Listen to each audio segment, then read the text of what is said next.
Selamat pagi semuanya. Assalamualaikum warahmatullahi wabarakatuh. Perkenalkan saya Wahyu Nandang Herawan, sarjana hukum. Saya adalah advokat, ya, advokat dan mediator. Di sini saya akan akan berbagi materi ya, terkait dengan bagaimana kita bisa mengenal klausula baku. Ya, jadi definisi dari klausula baku adalah setiap aturan atau ketentuan dan syarat-syarat yang telah dipersiapkan dan ditetapkan terlebih dahulu secara sepihak oleh pelaku usaha yang dituangkan dalam suatu dokumen dan atau perjanjian yang mengikat dan wajib dipenuhi oleh konsumen. Ya. Dan biasanya mungkin rekan-rekan semuanya yang ada di atau yang mendengarkan atau yang melihat materi ini, bahwa mungkin di keseharian kita juga sering banyak mendengar ya peristiwa atau mungkin secara langsung melihat adanya klausula baku. Tapi banyak orang juga tidak mengetahui apa itu klausula baku, gitu ya. Dan sehari-hari kita sering menemui itu, gitu ya. Baik itu di pasar, di toko, atau kemudian di tempat-tempat tertentu, ya, yang dimana kita secara langsung, gitu ya, menikmati suatu produk yang berupa barang maupun jasa. Jadi saya akan menjelaskan terkait dengan secara praktik seperti apa klausula baku itu yang ada dan terjadi di keseharian kita, gitu ya. Namun sebelumnya tadi sudah saya sampaikan terkait dengan definisinya seperti itu. Jadi klausula baku adalah suatu ketentuan, ya, syarat-syarat yang dipersiapkan. Jadi ibarat suatu perjanjian yang sudah dipersiapkan terlebih dahulu, ya, semacam ada dokumen, formatnya sudah terbentuk, gitu ya. Itu untuk mengikat, gitu ya, konsumen. Dan biasanya klausula baku ini digunakan oleh pelaku usaha, gitu ya, yang diterapkan antara pelaku usaha dengan konsumen seperti itu. Nah, menurut ahli, ya, definisi dari klausula baku adalah menurut Sultan Remi Shah Daini mengartikan bahwa perjanjian yang hampir seluruh klausul-klausulnya dibakukan oleh pemakainya dan pihak lain pada dasarnya tidak mempunyai peluang untuk merundingkan atau meminta perubahan. Ya, di sini diperjelas lagi oleh Sultan Remi Shah Daini, ya, oleh ahli, bahwa perjanjian ini klausulnya sudah dibakukan, sudah ada, sudah dibuat terlebih dahulu, ya.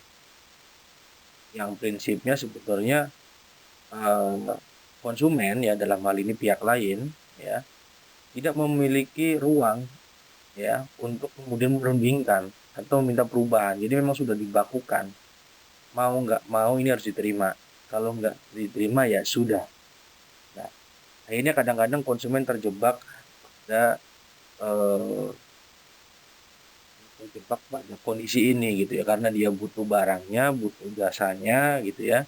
Nah, ini hal-hal yang sifatnya eh, lebih administratif seperti ini tidak langsung dihiraukan, gitu ya, dan tidak diperhatikan, gitu ya. Bahkan kadang-kadang kalau kita datang ke sebuah toko atau mungkin kita menerima struk atau nota, ya, ya, yang ada di dalam misalkan contoh di tempat laundry atau apa, itu kan biasanya ada tuh bahwa apabila terjadi kehilangan, gitu ya, kehilangan pakaian, gitu ya, itu dari pihak pelaku usaha atau laundry itu tidak akan menanggung, gitu ya, jadi tidak akan menanggung kehilangan dan seterusnya. Nah, itu juga masuk dalam klausul dan itu biasanya ditemui kalau teman-teman rekan-rekan sering laundry, ada beberapa yang menerapkan menggunakan klausul baku. Itu kan kondisinya kita tidak pernah didiskusikan, merundingkan, gitu ya, bagaimana aturan tersebut itu ada dan itu laku buat kita, gitu ya. Gitu. Nah, agar kita juga tahu di keseharian kita, di kehidupan kita, kita tahu pelaku usaha atau menerapkan klausula baku atau tidak gitu ya. Nah, ini adalah ciri-cirinya. Jadi yang pertama adalah klausula baku itu biasanya dibuat oleh pihak yang kedudukannya lebih kuat, yang dalam kenyataan biasa dipegang oleh pelaku usaha. Nah, maksudnya adalah memang kenapa pelaku usaha sebagai orang yang lebih kuat? Karena pelaku usaha itu sebagai penyedia barang produksi gitu ya. Konsumen misalkan butuh sesuatu atau barang tersebut gitu ya. Sehingga artinya konsumen lah yang kemudian bergantung kepada si jual ini atau pelaku usaha ini. Sehingga posisinya adalah pelaku usahanya adalah lebih kuat ya. Dia yang memiliki pengetahuan gitu ya, memiliki pemahaman terkait ini. Kadang-kadang konsumen itu kan memiliki pemahaman hukum yang kurang atau mungkin tidak tahu sama sekali gitu ya. Yang penting dia butuh, saya beli kan begitu. Nah, terus kemudian format perjanjian sudah dibakukan. Nah, biasanya format perjanjian itu sudah dibakukan, artinya dia memang itu konsepnya sudah ada. Formatnya sudah ada dan biasanya bentuknya tertulis gitu ya. Jadi kita tinggal menerima aturan itu, kita tanpa memperdebatkan, tanpa kita mempertanyakan, bahkan tanpa kita mengusulkan untuk terjadinya perubahan itu. Kemudian syarat-syarat perjanjian ditentukan oleh pelaku usaha. Ya, karena formatnya sudah ada, gitu ya. Terus kemudian sudah dibentuk semuanya, tentu syarat-syarat itu yang menentukan adalah mereka, gitu ya. Gitu. Terus kemudian konsumen biasanya hanya diberikan 2 pilihan, yakni menyetujui atau menolak. Nah, justru itu dari yang sudah saya sampaikan bahwa tidak ada pilihan lagi bagi konsumen kecuali dia mau menyetujui atau menolak. Nah, di sisi ini kadang-kadang dilematis gitu ya. Kenapa? Karena laku konsumen karena dia butuh gitu ya. Kalau saya menolak, saya tidak akan mendapatkan barang itu gitu ya. Ya, kan kadang-kadang ya sudahlah, atau yang dia tahu, yang tahu tentang klausula baku ya sudahlah, syukur-syukur nggak terjadi apa-apa gitu ya. Jadi akhirnya eh, berusaha untuk mendamaikan dirinya sendiri gitu ya. Itu kira-kira. Nah, terus kemudian klausula baku biasanya berisi ketentuan pengalihan kewajiban atau tanggung jawab pelaku usaha. Tujuannya adalah untuk membatasi atau bahkan menghapus sama sekali tanggung jawab yang semestinya dibebankan atau ditanggung kepada pihak produsen atau penyalur ya. Jadi maksudnya adalah memang klausula baku ini dibuat oleh pelaku usaha sebenarnya untuk menghindari ya risiko-risiko yang akan diterima oleh si pelaku usaha ini. Ya, misalkan ya tadi yang seharusnya menjadi tanggung jawab si pihak pelaku usaha atau penjual atas komplain dari si konsumen, misalkan barangnya ini sudah cacat, ini ternyata eh, manfaat kegunaan dari barang tersebut ternyata tidak sesuai dengan apa yang diiklankan gitu ya. Dan ini kan sebenarnya tanggung jawab dari si penyedia barang atau pelaku usaha atau si penjualnya gitu ya. Nah, klausula baku ini biasanya menghindari adanya tuntutan balik gitu ya. Adanya pengalihan tanggung jawab, tanggung jawab ya, pengalihan kewajiban gitu ya. Ya, jadi konsumen tidak bisa berbuat apa-apa, bahkan untuk mengklaim, minta tukar atau minta pengembalian barang atau kemudian permintaan tanggung jawaban terkait dengan juru bilang seterusnya itu tidak diatur di situ, sehingga akan terjadi berat sebelah gitu ya di antara pelaku usaha dan konsumen posisinya di posisi yang paling lemah gitu.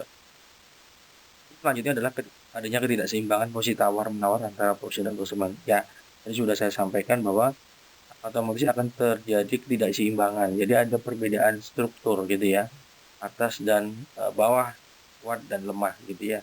Sehingga ya, lagi-lagi konsumen lah yang kemudian yang akan dirugikan.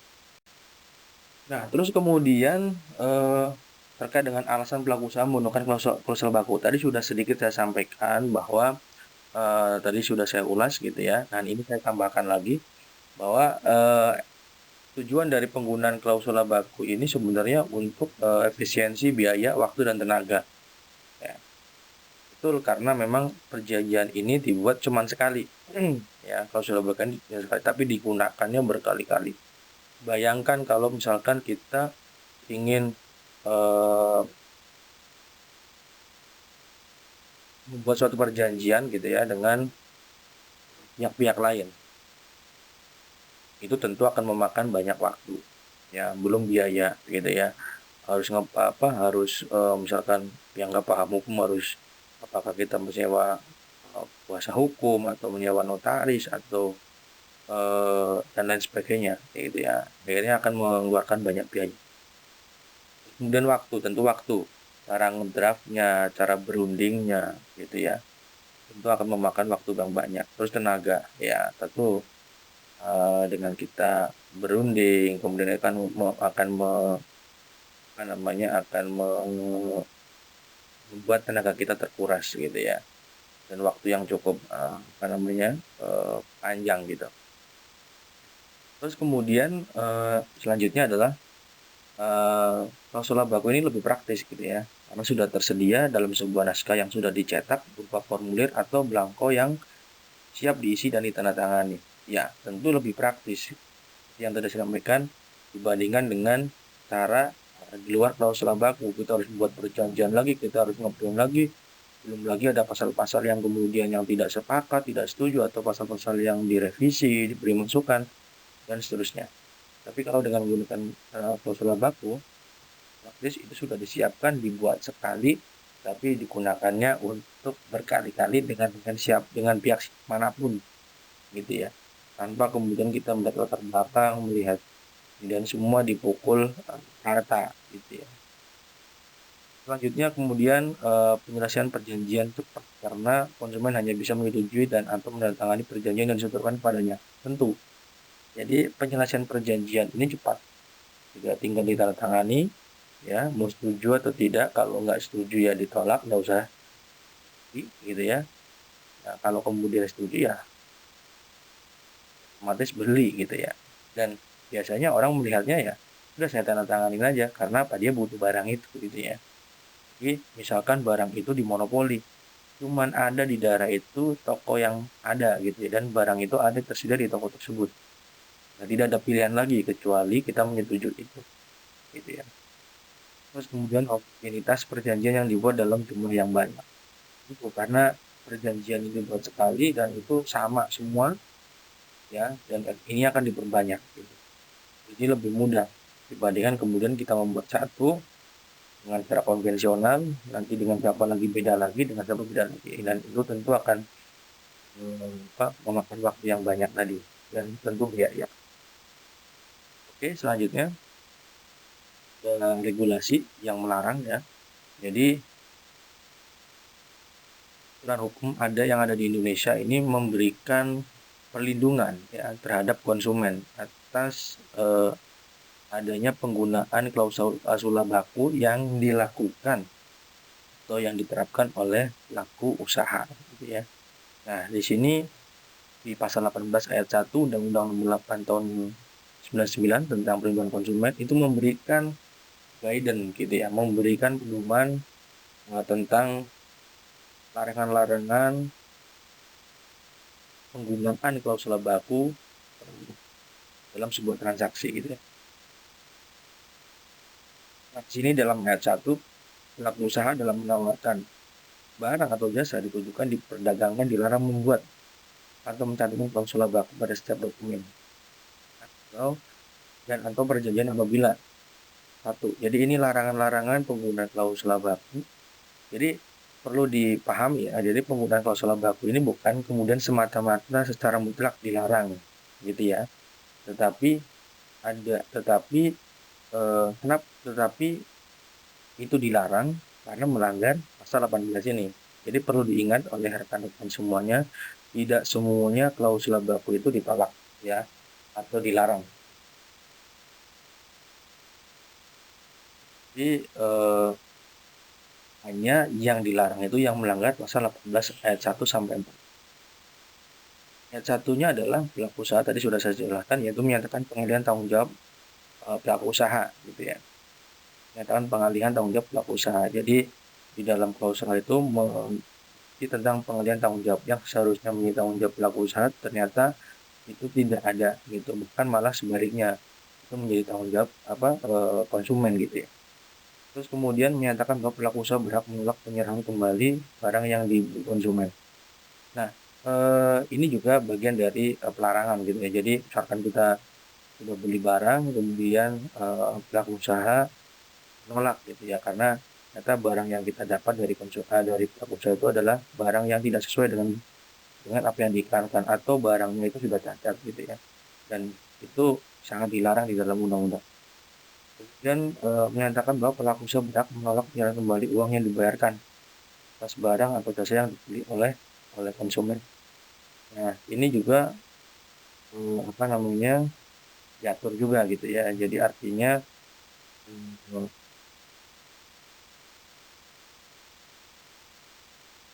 bila terjadi hal-hal yang sifatnya tidak sesuai tadi gitu ya, tidak sesuai dengan kuantitasnya, kualitasnya, maka seharusnya oleh undang-undang itu bisa diberikan gitu ya, sehingga bisa dibalikan dengan penyerahan uang atau dan seterusnya, atau ditukar dengan uang dan seterusnya. Nah, yang begini ini yang apabila pelaku usaha menolak itu, maka itu menjadi larangan. Terus kemudian menyatakan pemberi kuasa dari konsumen kepada pelaku usaha baik secara langsung maupun tidak langsung untuk melakukan segala tindakan sepihak yang berkaitan dengan barang yang dibeli secara terangsuran. Ya, menyatakan pemberi kuasa dari. Ya, maksudnya adalah undang-undang ini memberikan perlindungan gitu ya, memberikan perlindungan kepada konsumen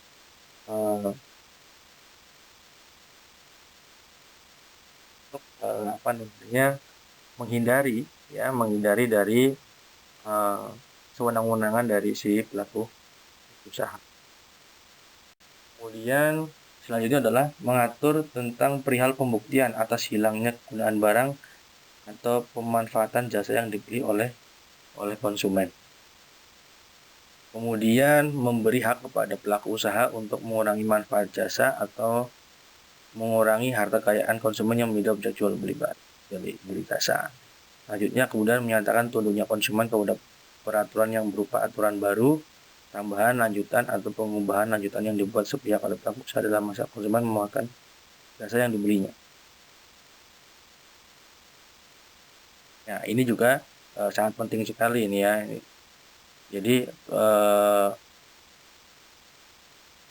pelaku usaha ya dilarang juga untuk kemudian menundukkan konsumen dalam peraturan-peraturan baru maupun tambahan atau lanjutan, sehingga ini sangat merugikan konsumen gitu ya. Jadi kita dipaksa untuk tunduk dengan aturan baru, tambahan, lanjutan, atau perubahannya secara sepihak. Nah, ini juga dilindungi oleh undang-undang gitu ya. Kemudian menyatakan bahwa konsumen memberi kuasa kepada pelaku usaha untuk membeban hak tanggungan hak jaminan terhadap barang yang dibeli oleh konsumen secara angsuran. Nah, ini juga adanya pelarangan juga gitu ya. Terkait dengan hal ini saya kira cukup jelas. Jadi tidak boleh kemudian barang-barang yang kemudian kita gunakan gitu ya secara angsuran itu dijadikan jaminan gitu ya atas jual beli tersebut.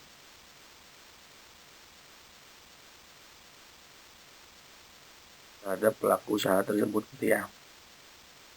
Terus kemudian ayat 2-nya, pelaku usaha dilarang mencantumkan klausula baku yang letak atau bentuknya sulit terlihat atau tidak dapat dibaca secara jelas atau pengungkapannya sulit dimengerti. Ya, ini penting juga ya. Biasanya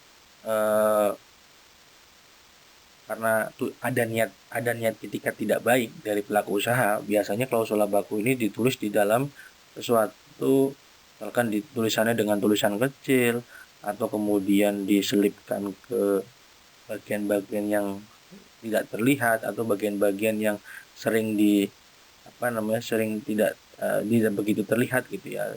Tujuannya adalah agar konsumen itu tidak membaca gitu ya. Nah, ini biasanya itu sering terjadi gitu ya. Makanya ini yang dihindari, yang dilarang oleh undang-undang gitu ya. Akan penggunaan klausula baku dengan bahasa yang tidak komunikatif gitu ya, bahasa-bahasa yang sulit ditafsirkan, itu juga dilarang karena dikhawatirkan akan memberikan arti yang berbeda gitu ya, sehingga konsumen akan terjebak di situ. Kemudian di ayat 3-nya adalah setiap klausula baku yang telah ditetapkan oleh pelaku usaha pada dokumen atau perjanjian memenuhi ketentuan sebagaimana ayat 1 akan batal demi hukum. Jadi klausula yang ditetapkan oleh pelaku usaha dalam dokumen tadi ya, ayat 1 dan ayat 2 dinyatakan batal demi hukum. Artinya adalah batal demi hukum ini adalah seolah-olah perjanjian ini tidak ada ya. Seolah-olah perjanjian ini tidak pernah lahir ya. Itu yang dimaknai sebagai dinyatakan batal demi hukum. Terus kemudian ayat 4-nya adalah pelaku usaha wajib menyesuaikan klausula baku yang bertentangan dengan undang-undang. Artinya apabila ada pelaku usaha ya yang masih menggunakan klausula baku yang bertentangan dengan undang-undang ini, maka undang-undang ini memberikan perintah gitu, karena dari situ wajib gitu ya, perintah agar segera mengubah dan menyesuaikan klausula baku tersebut gitu ya. Ini peringatan keras di ayat 4 ini ya, yaitu pelaku usaha wajib menyesuaikan klausula baku yang bertentangan dengan undang-undang ini. Jadi artinya apabila masih ditemukan ada pasal atau poin-poin di dalam klausula baku tersebut yang bertentangan dengan undang-undang ini, maka harus segera disesuaikan atau diubah gitu ya. Nah, makna ini menjadi penting gitu ya. Artinya tidak semua klausula baku itu melanggar undang-undang ini atau dilarang gitu ya. Jadi pasal 4 ayat 4 ini menegaskan gitu ya, bahwa banyak juga klausula baku yang ada baik di asuransi gitu ya, di perbankan gitu ya, dan di beberapa pelaku usaha lain ya, yang menggunakan klausul baku tetapi tidak bertentangan gitu ya. Nah, itu. Jadi itu menjadi catatan teman-teman. Jadi tidak semua klausula baku itu dilarang. Ya, kita mengenal klausula eksonerasi. Ya, klausula eksonerasi ini adalah suatu klausula dalam suatu perjanjian di mana ditetapkan adanya pembebasan atau pembatasan dari tanggung jawab tertentu yang secara normal menurut hukumnya seharusnya menjadi tanggung jawabnya. Ya, jadi klausula eksonerasi ini adalah bagian dari klausula baku di mana di sini diatur bahwa jenis dari klausula baku itu adalah yang mengatur adanya pembebasan atau pembatasan tanggung jawab tertentu yang seharusnya secara normal ya atau menurut hukumnya itu menjadi tanggung jawabnya, seperti yang saya contohkan tadi ya, yang seharusnya misalkan kita si penjual ini atau pelaku usaha ini menjual barang, dia sudah sadar dan tahu bahwa barang itu adalah cacat dan dia jual kepada konsumen. Tentu kemudian dia menggunakan klausula baku gitu ya, yang mengatakan bahwa barang yang sudah diterima tidak bisa dikembalikan lagi. Nah, sayangnya pada saat si konsumen ini membeli, dia tidak melihat barang ini, tidak teliti gitu ya, sehingga barang ini sudah sampai rumah gitu ya. Ketika barang itu kemudian dibuka gitu ya, kemasannya kemudian terlihat gitu ya, ternyata ada cacat dan seterusnya, terus kemudian si konsumen ini akan melakukan klaim atau kemudian akan meminta tukar atau minta penggantian uang dan seterusnya. Ini sudah tidak bisa gitu ya. Nah, karena di dalam klausula eksonerasi ini sepertinya di barang yang sudah dibeli, contohnya itu ya, sudah tidak bisa dikembalikan. Artinya yang seharusnya ini menjadi tanggung jawab si penjual karena kesalahan penjual menjual barang cacat gitu ya pada konsumen, terus kemudian konsumen ingin mengklaim, itu sudah tidak bisa. Nah, ini yang dinamakan klausula eksonerasi dan ini adalah klausula yang dilarang juga. Begitu. Terus kemudian bagaimana akibat hukumnya gitu ya menggunakan klausula baku ini. Jadi bagi pelaku usaha ya yang menggunakan klausula baku ini juga ada ancamannya. Artinya di sini undang-undang memberikan perlindungan. Karena undang-undang ini dibuat gitu ya untuk memberikan perlindungan terhadap masyarakat gitu ya.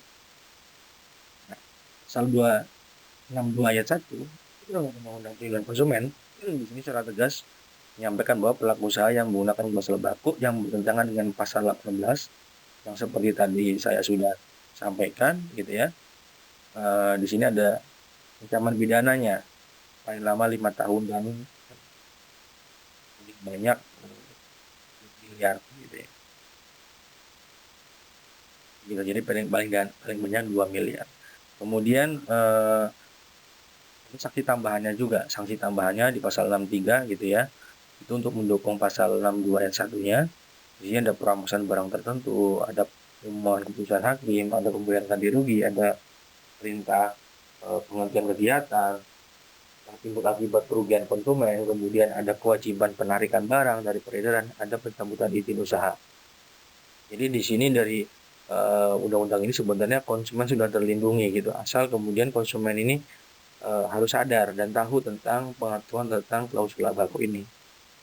Jadi pentingnya kita memahami undang-undang perlindungan konsumen dan klausula baku ini gunanya adalah agar kita terproteksi ya dari perbuatan-perbuatan yang tidak baik atau tidak beretikat baik dari si pelaku usaha gitu.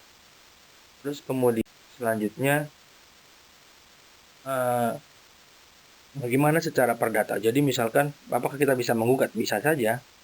Jadi apa yang tadi dimaksud dengan ayat 4 tadi di dalam pasal 18 itu kan tadi menyampaikan pasal 3 ya, menyampaikan bahwa batal demi hukum. Jadi biasanya batal demi hukum itu tidak secara otomatis kemudian menjadi batal gitu ya. Karena batal demi hukum kan hanya sepihak gitu ya. Apabila misalkan si konsumen mengatakan, ini kan batal demi hukum, ya, kamu melanggar pasal 18 perlindungan konsumen gitu ya. Ada pasal sekian ini ada pelanggarannya nih begini. Nah, tentu di pasal 18 ayat 3-nya menyampaikan di sini batal demi hukum kalau kamu melanggar ini. Nah, itu bisa disampaikan. Tetapi kemudian apabila si penjual atau pihak usaha ini tidak mau ya atau tidak sepakat dengan batal demi hukum, maka makna atau pernyataan batal demi hukum itu harus selayaknya untuk dinaikkan ya ke dalam proses hukum gitu ya. Sebagaimana dalam pasal 1266 KUH Perdata menyatakan bahwa dalam hal yang demikian perjanjian tidak batal demi hukum tetapi pembatalnya harus dimintakan kepada hakim. Jadi artinya bila terjadi perdebatan di antara dengan konsumen dengan pelaku usaha terkait dengan batal demi hukum itu gitu ya, maka kemudian bisa dimintakan pembatalan itu kepada hakim, artinya kepada pengadilan untuk memberikan kepastian hukum sehingga konsumen dalam hal ini dapat terlindungi gitu ya, dilindungi dalam hal dia bisa kemudian meminta ganti rugi gitu ya untuk meminta kepada pengadilan agar pelaku usaha untuk melakukan sesuatu atau tidak melakukan sesuatu begitu. Jadi kurang lebihnya adalah memberikan perlindungan dan keamanan bagi konsumen gitu. Nah, ini cara yang bisa ditempuh gitu. Artinya pidana maupun perdata bisa dilakukan upayanya oleh konsumen. Bahkan bisa juga teman-teman konsumen bisa melakukan upaya ke BPSK gitu ya, Badan Perlindungan Konsumen gitu ya. Oleh undang-undang oleh pemerintah untuk menangani sengketa konsumen gitu ya. Jadi teman-teman bisa mengadu ke sana gitu. Nah, banyak hal sebenarnya terkait dengan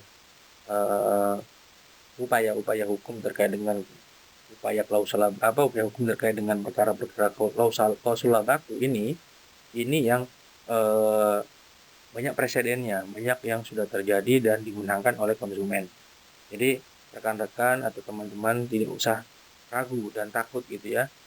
Jika nanti menemukan ada perjanjian baku atau suatu formulir yang berisi klausula baku, bisa kemudian melakukan upaya-upaya hukum.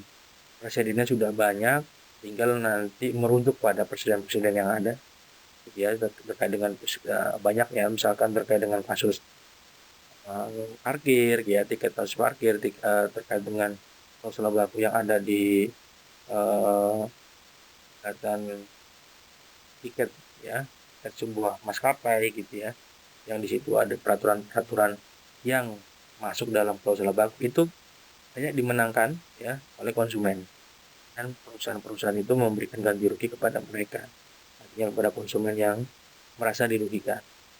Jadi kurang lebihnya begitu ya, materi ini. Barangkali ada yang kurang saya menyampaikan atau ada hal-hal yang eh, keliru, mohon bisa dimaafkan gitu ya. Itu dari saya. Terima kasih. Wassalamualaikum warahmatullahi wabarakatuh. Semoga materi ini bisa bermanfaat. Terima kasih.